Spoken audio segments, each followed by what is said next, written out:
episode of PJ and the Beard, we're going to take a look at a new offering from EarthQuaker devices. But before we get into that pedal, I'd like to ask you to consider subscribing to the channel, clicking on the notification bell. Your interaction with us helps us interact with great people in the industry. In this case, we got it through Zzounds, but we have had good connections with EarthQuaker devices. And today, we are showing you the Aurelius Tri-Voice chorus. I always want to say Tri-Chorus, but there's plenty of those. Those are usually rack-mounted, but the Tri-Voiced chorus. The Beard's going to tell you how we approach this and some of the features, maybe right off the bat. Yeah, so Jamie's been really good to the channel. We've talked to him several times. Big help during the Electro series. His speaker cranker inspired that series. Yeah. When we were talking to him during the Electro series, he mentioned, because we're big Leslie fans, he mentioned a rotary pedal in the future. We're assuming this is it, since it has a rotary setting on it. Right. So let's dive into it. 4 knobs, a switch and a button, and a toggle. It looks pretty simple. Right. There's a lot under the hood. So obviously we have a width, rate, balance knob, and those kind of do different things depending on what setting you're on. Right. So you have a toggle switch that goes between vibrato mode, chorus mode. Well, V is VCR, right? Yeah, VCR. Chorus. So V is chorus vibrato, C is chorus flanger, and then R is rotary. Rotary chorus. Right.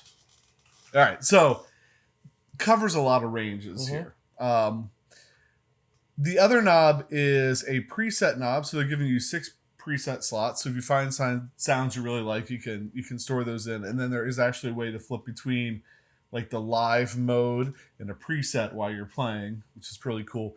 We'll cover all that. But I think to start, we're jumping into the sounds, and we'll jump in. You can go first with the Mode V chorus vibrato, but before you tell them what you did, I'm going to read to you. Yes. If I can. It's pretty tiny. If I can. Width controls the amplitude of the LFO and determines how wide the pitch modulation will sweep. Pretty self-explanatory. But then when you get to the balance knob, in the Mode V, the balance control adjusts the amount of pitch modulation that's blended into the dry signal. When the balance control is turned fully clockwise, the dry signal is removed and the effect becomes a pitch vibrato. And I'm not sure either one of us had it fully. No, because we didn't bring Dramamine. So I always say that, but we didn't bring Dramamine with us tonight. So the vibrato has a tendency to get a little spacey. Although, diving into my clip, I did have it kind of fast. For mine, I ended up playing clean through the Silver Sky SE, through the Tyler, and just want to play something I could pick through the notes and you could really hear it move as I played. And this is what I did.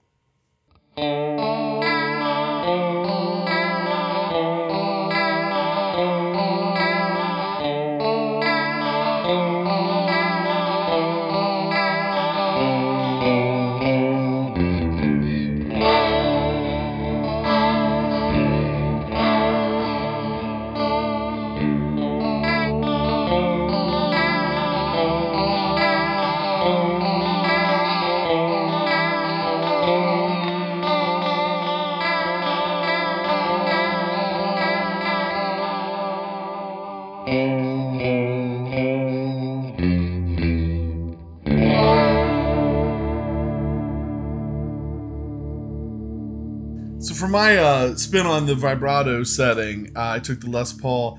There's this really sweet spot on this Les Paul. Dave Barber did some setup work on this guitar, and he rewired the whole inside. And I always want to say I split the coil. It's not. It's going in series parallel, I think. Anyway, with that pulled, so you get that kind of singly sound on the neck, and then full humbucker. So I was right in the middle, but there's just it's a real sweet spot. Chimey. And then with that kind of chimey sound out of it, throwing this on the vibrato setting with a little bit of movement there, and that went something like this.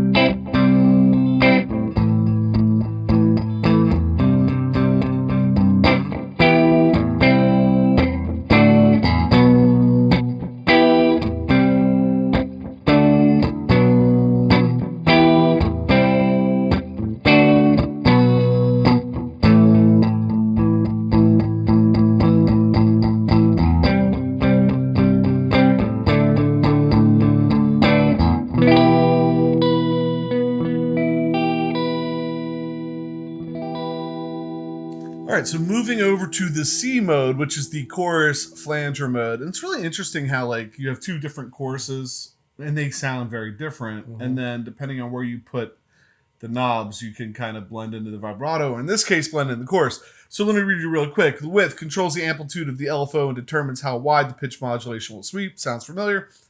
Higher width settings have more pronounced flanging effect. When the width control is turned past the center point, feedback is gradually added and makes the flanging effect more prominent. So if you want to get to that like Barracuda setting, you got to crank that up. Balance adjusts the level of the modulated signal, turn counterclockwise for a more pronounced effect. So, yeah. So when I think about chorus and flange, I think about Andy Summers, of which I am not. But again, I just stay with the Silver Sky because apparently I'm a one-trick pony. I used the Silver Sky, and I kept that setting on, and I got the flange in there a little bit. I had the direct drive on with super low drive, and I had the Echo Tour through the JT22, and I played this.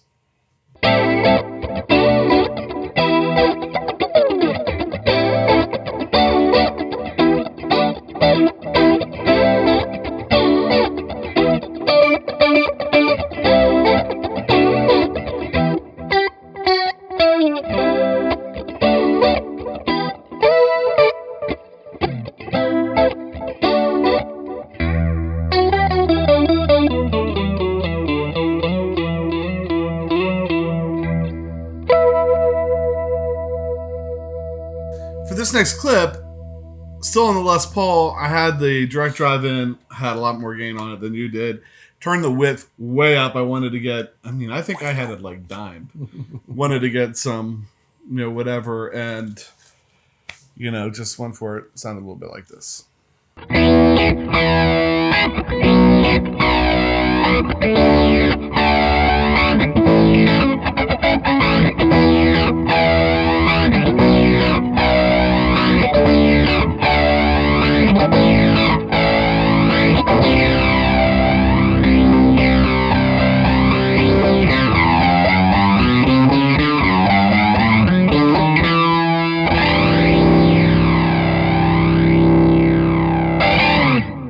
For the last setting, we're going to switch it over to the Rotary Chorus sound. And if you know our channel, you know that we spend a lot of time with Rotary Chorus, Leslie pedals, that Leslie sound, for instance.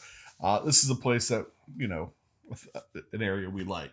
Yeah. So for the width control now, controls the amplitude of the LFF and determines how wide the pitch modulation will sweep. Lower settings accentuate the lower woofer frequencies, and higher settings accentuate the upper horn frequencies. Notice I never read rate because it's just the speed. It's the speed. Right.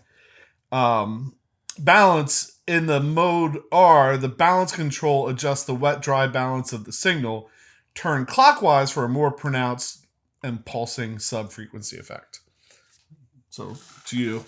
Yeah, so again, One Trick Pony tonight, sticking with the Silver Sky, sticking with the Barber Direct Drive and the Echo Tour. I did go into the dreaded drop D, but less horns and more Zeppelin-ish, and tried to play kind of a drone note through there and get some sounds out of it, and this is what I did.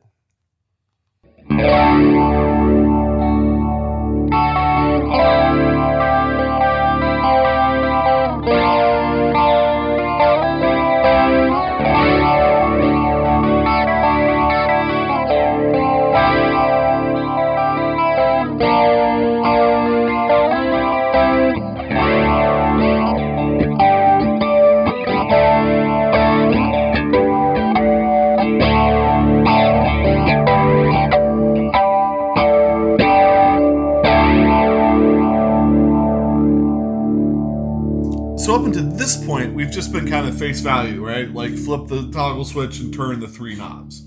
Now I wanted to dive in and get a little bit more into the feature set, right? So I set up the Rotary. You're never going to guess what I played, right? Like I played that riff from that Leslie sound, right? So it's because what we've used on every Leslie pedal we've had, and it's easy to hear. It gives us a reference to set it in a way. Yeah. Grab the Mission EP1 and plug that in. With the Aurelius, you can control any knob. So you plug this in. It's pretty simple to do. You plug it in, put it in heel, turn whatever knob you want to control, and then push this to toe, and I think it takes over. So I set up this Leslie sound I wanted, fast at toe, heel was slow. You don't see it, it's sitting on the floor, but I promise you it's there.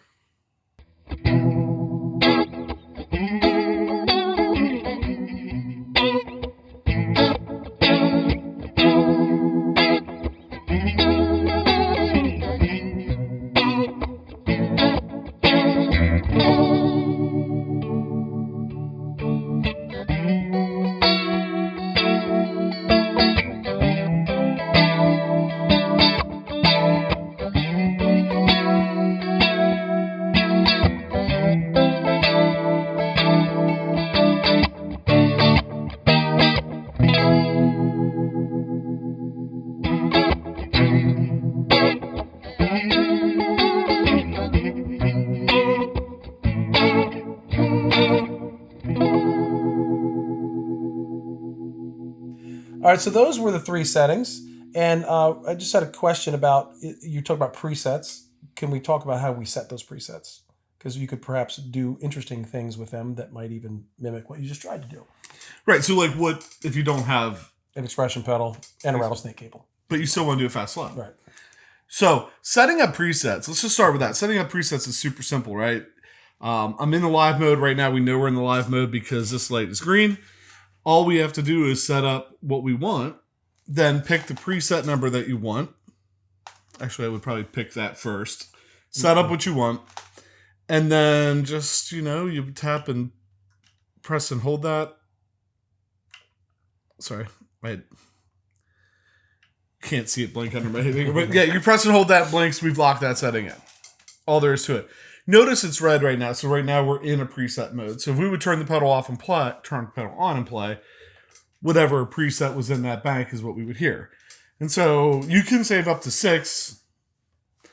You can turn them on. You can turn them off simply by pressing that. Now, you're going to think that this is kind of a pain in the butt. Yeah, reach down and do that. But what's really nice is you can also turn them on and off if the pedal's on by just holding the switch down for like 3/4 of a second. So if I just press the switch and hold it, we went back to live. So how can we use this? So I set up live mode to be a nice fast Leslie sound, and then set up a slow Leslie sound and save that in preset 1. I think it was preset 1. And so I'm just going to shorter version of that clip, but I'll show you how that works right here.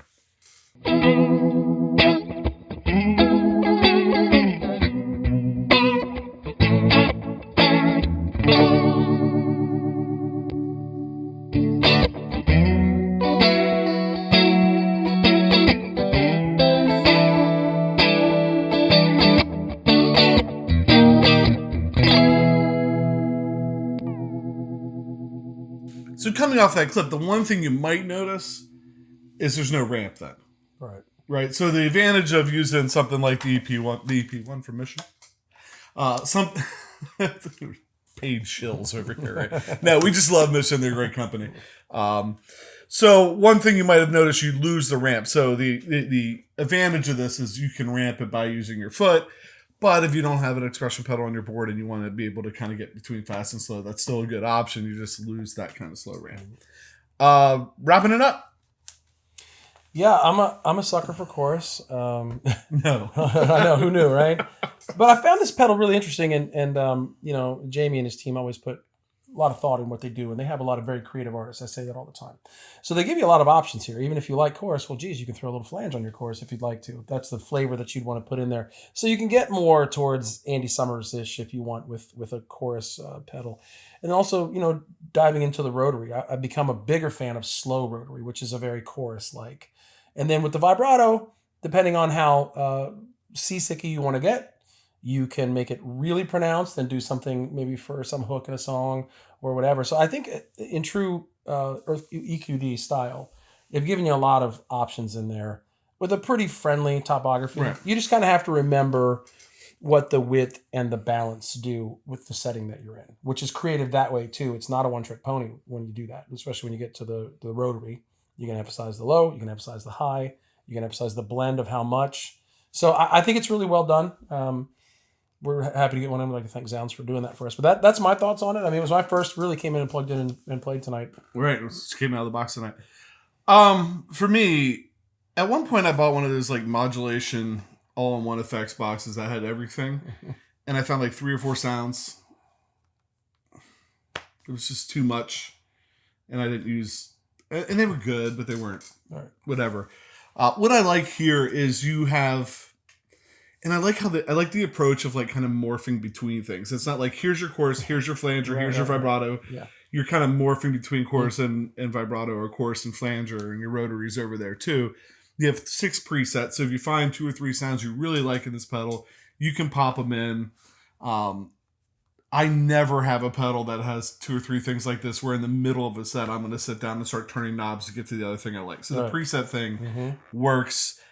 It is a multi-modulation effect, but it's not a multi-modulation effect where you have like 30 different... and we have some good pedals like that. We've done some good pedals like that, but I like this kind of form factor.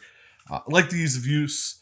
And I mean, everything that we've put on this board from EarthQuaker.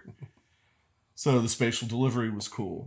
The speaker cranker is cool. The special cranker is cool. The dispatch master is one of the best sound. We did some reverb pedals recently. And we're like, man, we really like that reverb in the dispatch master. So yeah, man, they knock it out of the park every time.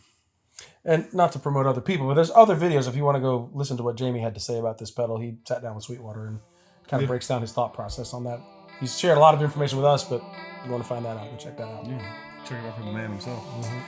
All right, so with that, we always take a moment just to pause and say, hey, thanks for watching. Thanks for hitting the subscribe button, clicking the notification bell, leaving comments down below anytime you interact with the show. Like Pat said in the beginning, that's what allows us to form relationships, to get cool gear in to share with you, and we really appreciate that. And I think with that, I'm PJ on behalf of the Beard, reminding you, no matter what you hear, you never have too much gear.